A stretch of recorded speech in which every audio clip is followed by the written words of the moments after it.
are listening to 108 Praise Radio. This is the Angela Foxworth Show. I am your host, Angela Foxworth, and we are so excited. We are on location live and speaking with the president of the Cobb County branch. Let me get that right. The branch, Miss Deane Bonner of the NAACP, the president of the NAACP. Again, the Cobb County branch of the NAACP. I am so excited this evening to be with you. We have been talking about this awesome event, Juneteenth, that is coming up here in Cobb County. It is an event in June that you do not want to miss. Are you not excited about this event? I'm just going to lift this up for a minute just so our viewers can see what's really going on. We've got so much going on, but are you not excited about this event? We are elated. This is an event that has evolved beyond our expectations. We started out this event 12 years ago. There were 30 vendors, possibly 200 to 300 people that went through the square. 12 years later, we're talking about over 100 vendors. There will be, without a doubt, over 30,000 people that will go through the Marietta Square. Yes. So we're excited about it. We're ready for it. And as always, we anticipate it overflowing as it has in the past few years. That is amazing. Did you ever anticipate when you first started this venture that it would be as huge as it is today? Definitely not, Angela. What we were looking for at the time when we started Juneteenth was actually a mission of having African Americans on the Marietta Square, which is really sort of a rarity. But the point we wanted to make was to generate, at least for one day, African American dollars circulating within our own community. So Juneteenth started out as, it was a one-day event first, and having evolved into the 3 days. And for us to know that our monies, because we have booths, we have African Americans that come up with their jewelry, their food. It is such a great festival that the opportunity that we give to the people in the metro area, it's not we do not want to make or ever make a dime on Juneteenth. We have the space for them. They purchase the space, and whatever you make goes back into you and into our community. And that's exciting, and it's so important because there are so many vendors and people that have so many different talents within the community that are not necessarily mainstream. Yes. So a lot of people do not get the opportunity to really know what's out there and how unique and creative we can be. So this particular platform is amazing in the fact that it actually allows everybody to see what exactly our community is all about. And You're it's so right. important. It's so important today. And I want to talk with you just for a minute specifically about the NAACP, just in general. We were talking about the times and how things have evolved. There's so many of us that really don't know the role of the NAACP. You being a female president of this particular chapter has its challenges. Yes, ma'am, and in and of itself, is a huge feat, okay, to say the least. Where are we at as a culture now, and what does the NAACP represent in us continuing to move forward? We will move forward when people realize that the NAACP, those acronyms, is the National Association for the Advancement of Colored People. But we also know that colored people come in all colors. So one of the things that's people ask that the NAACP is irrelevant. The NAACP is the oldest civil rights organization in this country. We are 106 years old.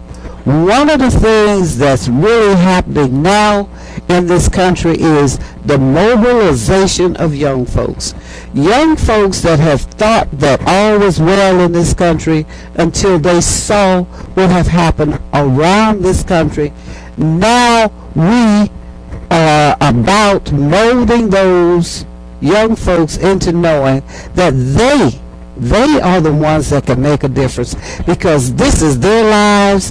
They see all the things that are happening to young African Americans, and what we see in Ferguson didn't just start, but the NAACP will always be just what it says it is. It's a civil rights organization. We're not the church. We're not a sorority. We're not a fraternity. When people come to the NAACP, they expect us to get justice for them. They expect us to get equality on these jobs. They expect us to advocate for their kids to get a good education. So all of those things are very relevant and pertinent to us today. A lot of people say that, well, we don't need the NAACP. One of the things, and I'll say this on a personal note, as a president of a branch, we never forget the mission of who we are and what we do. The people that have a passion to empower people, that's what you'll find here in this branch. Amen. And that is so important. A lot of times our community is not aware of what it is we do, what the plight that you guys take.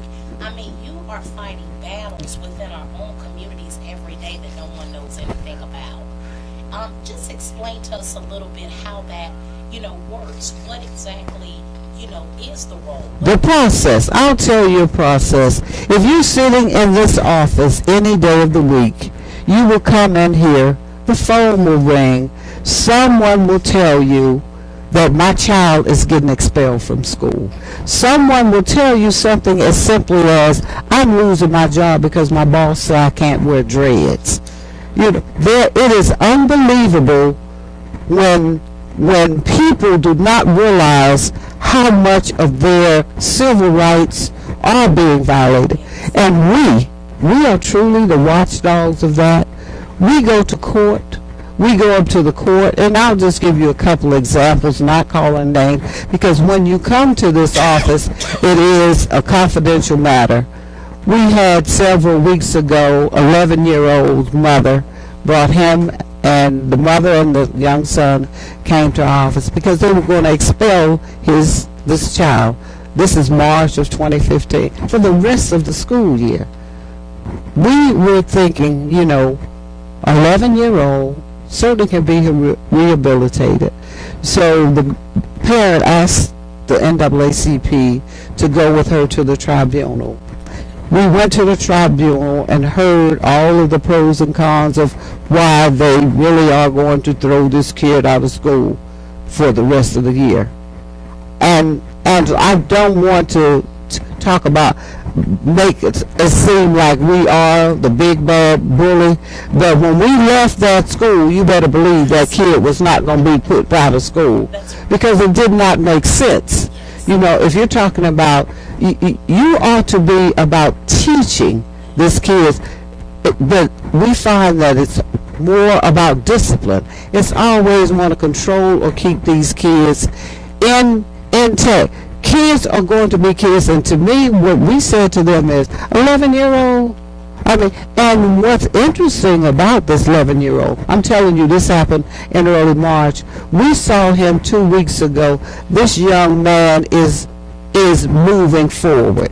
Just the difference in somebody taking the time to let you know that, no, we're not going to let you're not going to do this to this kid. Yeah, and I think that is so key, the importance of knowing that you do have rights. I mean, we talk about it all the time. We're in a right to work state, and different at will is what they at will. We can, let you to go for anything. What they don't tell you is that you do have the right also to come back and say, hey, that wasn't right, it wasn't fair, and you can fight it. You do have the right to do that, and that is what the NAACP means to us, especially today. Do you feel like we've grown apart as a culture? Let me just say this, and I know that we will probably get some kickback from this. One of the things for the African American community is, we always go to the church. If there's anything that happened in the black community, we have the church. For us personally, the church is the weakest link in our civil rights battle today. We know that in the church is about saving souls, but you are to be encouraging your congregation to register. And registering is easy for a lot of people. But when it comes to voting, we do not vote. Churches, if the preacher has the attention of millions of parishioners every Sunday, and if you're sitting up in there talking about saving souls, which you should, and raising money and getting a bigger congregation in the next church, and not feeding your flock the fact that they do have rights, that your rights are being violated every day. The underserved communities in where I'm going to talk about just Cobb County, you would not have a clue if you did not have someone advocating for you how bad you're treated. We already know these cops come up to you, you have rights, give me your driver's license. No, you need to tell me why you stopped me.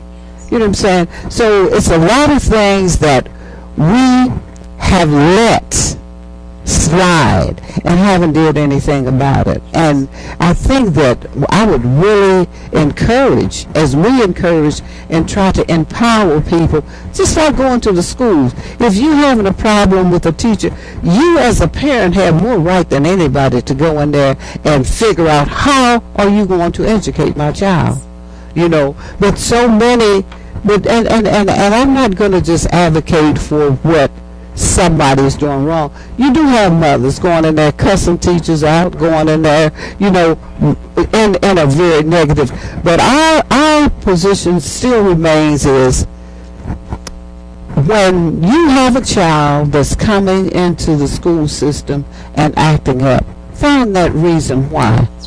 Find did he sleep? That's what Karen. Did he sleep on the floor last night? Did he see his daddy beat his mama up? Did he see his mama? You know what I'm saying? So if you find out, and we have went that extra mile, because we have had kids being expelled or acting up, and once you get to the core of what's really happening in some of these kids' life, you can save some of them. Yeah. Excuse me, and I think that is so important, because I'm telling you, a lot of people do not understand what a lot of kids go through on a daily basis. I was just talking to one of our, advocates. They are a nonprofit organization to help the poor in Paulding County, where I actually reside. And one of the things that they said is that some of the kids get so frustrated because they're not eating. It's as simple as they don't have anything to eat. Do you know what I mean? Mm-hmm. So, we definitely have to develop more of an empathy factor, which I think is missing in today's society, period. Mm-hmm. We don't talk to our neighbors. We don't know them, because half the time we're scared of them. We sit in these, integrated subdivisions, and, if we're of a different race, sometimes we don't even want each other's door. And just if we knew each other, our communities would be safer. Mm-hmm. We would definitely keep communication going, and it would stop a lot of the tensions that go on in this world, because there are so many people of all nationalities that want to help each other. You're so right. And we just got to get to that particular point. I want to ask one more question, and I know that we're going to get to Juneteenth before we end this interview, but I want to speak to you, just being a woman, a black woman, okay, that is empowered to be the leader of this particular branch, and what that means for women empowerment. What was your initial, premise when you started with the NAACP to get to the point that you're at today? That's a very interesting question, because one of the things about where I am today with the NAACP, I have had so much affirmation that I'm where I'm supposed to be. I did not run for the presidency of the NAACP. There was an election where there were 3 males running for the presidency of the NAACP. I ran for the first vice president of the NAACP. And to make a long story short, Andrew, the guy that won, he won 2 times. He was unhappy with how the election came out, so he filed a suit against the election. You can't file a suit against an organization that you want to lead. So, yeah. So he was removed. Okay, the NAACP comes to me and says, Miss Bonner, you either move up. I'm saying to them, I didn't run for the president. I didn't run for president. I ran for this. But anyway, in that process, the progression is you move up. If I didn't become the president, I would have just been out of the NAACP. I wouldn't have been out of it, but I would not. So anyway, affirmation that I was supposed to do that. And you're talking about maybe 14 years later, I stepped up to the plate to become the president of the Cobb NAACP. Have never had any opposition since then. And one of the challenges is a very key thing about women leadership. There's different challenges. The president prior to me was African American attorney. You had who's who on our board and working in Cobb County. Once Deane became the president, you're talking about a female, which males were not ready to ascend to, listening to. It's structured. I mean, the NAACP is structured, so I couldn't do anything that wasn't written in the paper to do. But 14 years later, I will tell you, we have built coalitions, we have formed partnerships.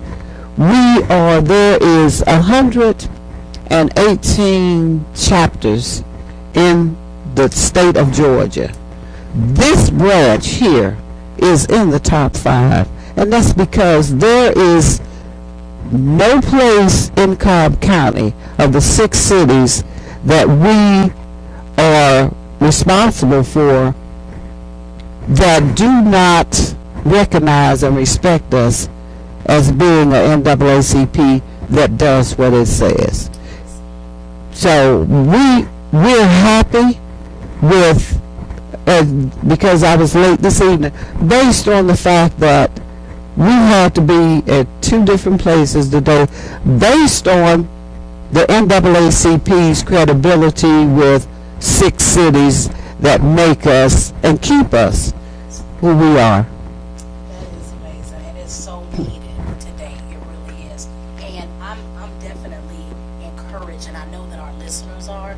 For those of you, that didn't understand your role or understand what it is that you do, it is so refreshing now to see that, you guys are up here, you're ready, we are trailblazing and ready to fight this good fight. Oh, yes. Yes, it is. Mm-hmm. If we want Mm-hmm. what is fair, Mm-hmm.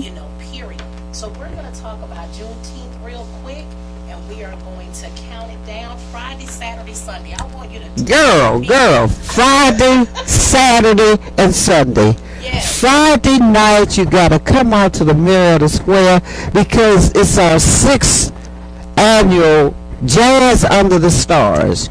You come out, bring your basket, your cheese, your wine, and come out and have an evening there will be entertainment from 6 o'clock until 11 o'clock on Friday night.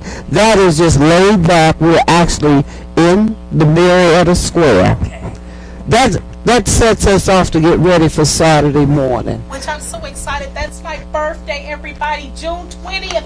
You gotta be at Juneteenth. It's my birthday too. You hear that, don't you? She's telling you. She's right. Coming up, we'll celebrate her birthday there. We will definitely do some shout outs all day because we appreciate you, appreciate you giving us the opportunity to talk about Juneteenth.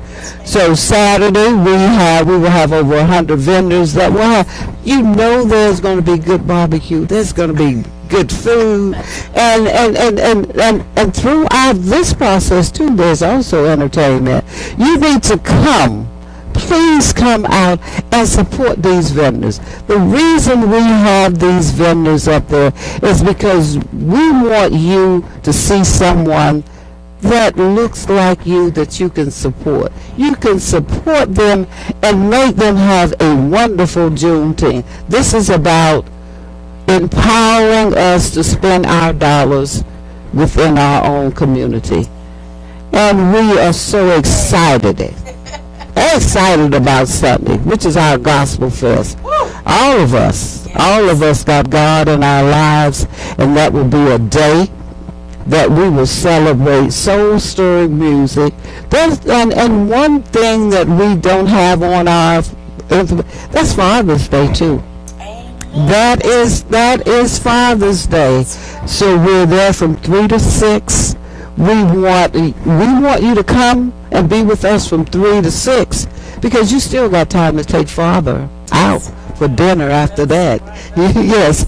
So we are excited about our Juneteenth celebration. It's going to be on the Marietta Square Friday, Saturday, and Sunday, the 19th, 20th, and the 21st. Well, we are going to promote on 108 Praise Radio. We definitely want to get the people out there. I want them to be re-inspired and just rededicated to all of the things. Thank you, Angela. Right now, seriously. And I just want to thank you tonight. It has been an honor. You are just a beautiful soul, period. And what you're doing, it means so much, because if you did not take the time and have the courage to step out, then we wouldn't have the doors open for us and to be ready, especially as black women. I love seeing another black woman that is strong, beautiful, powerful, and really represents the embodiment of what women are trying to do right now. And you lead the charge on that. So we just thank you for your service. Again, this is Mrs. Deane Bonner, the president of the NAACP Cobb County branch. It has been such a pleasure speaking with you today. That is ditto from me to you. I appreciate you giving us this opportunity, and just what you said, I'm looking at a strong black woman too, and that's woman to woman, that what you're doing is certainly needed, and we appreciate that. Thank you so much. And thank you, listeners, for tuning in each and every week. This was impromptu. It is what 108 Praise Radio is all about. Get out there, celebrate Juneteenth, June 19th, 20th, and the 21st. Come all 3 days right here in Marietta. We will definitely have this flyer online so everybody will be able to see it, and we'll keep it going out until the day of the event, okay? I appreciate that. Well, thank you so much, and you guys have a wonderful day. You've been listening to the Angela Foxworth Show. Have a good night. Remember, we're interviewing with a purpose. All right. That's fabulous. That is fabulous. That is... You got that down. That is...